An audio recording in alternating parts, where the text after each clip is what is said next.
Assalamualaikum warahmatullahi wabarakatuh. Yang saya hormati dosen pengampu mata kuliah Semantik Bahasa Indonesia, Ibu Mafiatul Hamdiyah, MPD. Perkenalkan, nama saya Sergio Sida. Di sini saya akan menjelaskan mengenai materi tentang relasi makna. Dalam setiap bahasa, termasuk bahasa Indonesia, seringkali kita temui adanya hubungan kemaknaan atau relasi semantik antara sebuah kata atau satuan bahasa lainnya dengan kata atau satuan bahasa lainnya lagi. Hubungan atau relasi kemaknaan ini mungkin menyangkut hal kesamaan makna, kebalikan makna, kegandaan makna, ketercangkupan makna, kelainan makna, kelebihan makna, dan sebagainya. Berikut saya akan menjelaskan satu persatu. Di sini, yang pertama yaitu sinonim. Sinonim secara etimologi, kata sinonim berasal dari bahasa Yunani kuno, yaitu onoma yang berarti nama dan sin yang berarti dengan.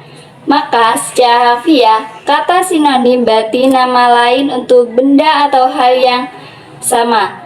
Sejarah semantik menurut Venhar mendefinisikan sebagai ungkapan bisa berupa kata, frase, atau kalimat yang maknanya kurang lebih sama dengan makna ungkapan lain.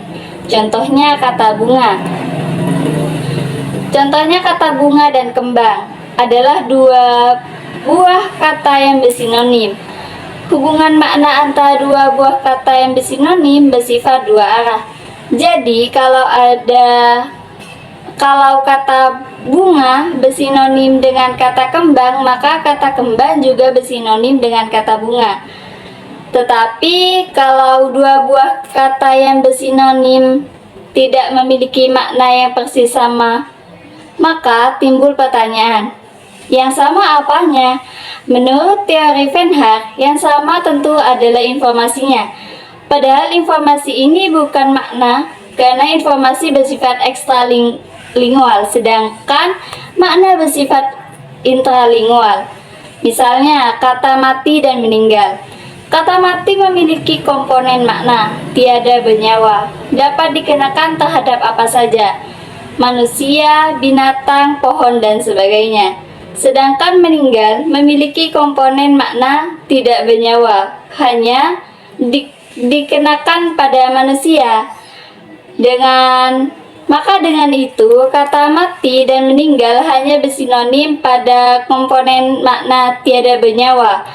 Karena itu jelas bagi kita kalau misalnya Ali, kucing, dan pohon bisa mati, tetapi yang bisa meninggal hanya Ali, sedangkan kucing dan pohon tidak bisa. Dan selanjutnya yang kedua yaitu antonim. Antonim adalah istilah yang digunakan untuk menggambarkan hubungan semantik antara dua kata yang memiliki makna yang berlawanan atau berkebalikan. Dalam konteks bahasa, antonim membantu memperjelas makna dengan memberikan kontras yang jelas antara dua konsep. Misalnya, kata panas memiliki antonim kata dingin, dan besar memiliki antonim kecil. Hubungan makna antara dua buah kata yang berantonim bersifat dua arah. Jadi, kalau kata panas berantonim dengan kata dingin, maka kata dingin juga berantonim dengan kata panas. Dalam buku-buku pelajaran bahasa Indonesia, antonim biasanya disebut lawan kata. Tetapi banyak yang tidak setuju dengan istilah ini. Sebab pada hakikatnya, yang berlawanan bukan kata-kata itu, melainkan makna dari kata-kata itu. Maka mereka yang tidak setuju dengan istilah lawan kata, lalu menggunakan istilah lawan makna. Dan yang ketiga, yaitu homonimi. Homonimi adalah istilah dalam linguistik yang merujuk pada kata-kata yang memiliki lafal dan ejaan yang sama, tetapi memiliki makna yang berbeda. Kata-kata ini berasal dari sumber yang berlainan, sehingga meskipun bentuknya identik, konteks penggunaannya dapat sangat berbeda. Sebagai contoh, kata bisa dalam bahasa Indonesia dapat berarti sanggup, atau kata bisa yang berarti racun, tergantung pada konteks kalimatnya. Ini menunjukkan bagaimana satu kata dapat memiliki lebih dari satu makna yang berbeda meskipun ditulis dan diucapkan dengan cara yang sama. Dan yang keempat yaitu homofon. Homofon adalah istilah dalam linguistik yang merujuk pada dua kata atau lebih yang diucapkan sama, tetapi memiliki ejaan dan makna yang berbeda. Meskipun pengucapannya identik, kata-kata ini dapat memiliki arti yang sangat berbeda, tergantung pada konteks penggunaannya. Sebagai contoh, kata bank, tempat menyimpan uang, dan bank memiliki panggilan untuk kakak laki-laki. Itu adalah contoh homofon. Keduanya diucapkan dengan cara yang sama, tetapi memiliki arti dan ejaan yang berbeda. Yang kelima yaitu homograf. Homograf adalah istilah dalam linguistik yang merujuk pada kata-kata yang memiliki ejaan yang sama tetapi memiliki makna dan pelafalan yang berbeda. Meskipun ditulis dengan cara yang sama, homograf dapat memiliki arti yang sangat berbeda tergantung pada konteks kalimatnya. Contoh, homograf dalam bahasa Indonesia termasuk kata apel yang dapat merujuk pada buah atau juga berarti apel, panggilan untuk berkumpul. Yang keenam yaitu hiponemi. Hiponemi adalah istilah dalam linguistik yang merujuk pada hubungan antara kata yang memiliki makna lebih spesifik dibandingkan dengan kata lain yang lebih umum. Dalam konteks ini, kata yang lebih spesifik disebut hiponim, sedangkan kata yang lebih umum disebut hiponim. Dan yang ketujuh yaitu hiponim. Hiponim ini adalah istilah yang merujuk pada kata atau frasa yang memiliki makna lebih spesifik atau khusus dalam suatu kelompok kata yang lebih umum. Dalam konteks linguistik, hiponim dapat dianggap sebagai kata yang termasuk di bawah kategori yang lebih luas, yang disebut hipernim.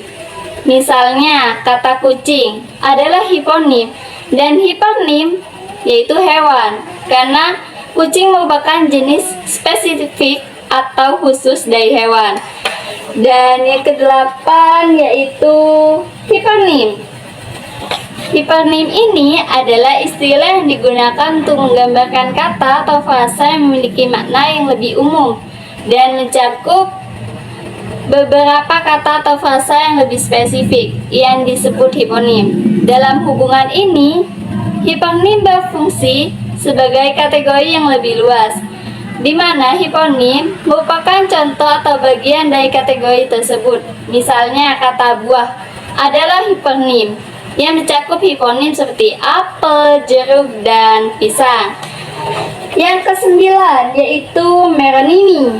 Meronimi adalah istilah dalam semantik yang merujuk pada hubungan antara kata-kata di mana satu kata merupakan bagian dari kata lainnya.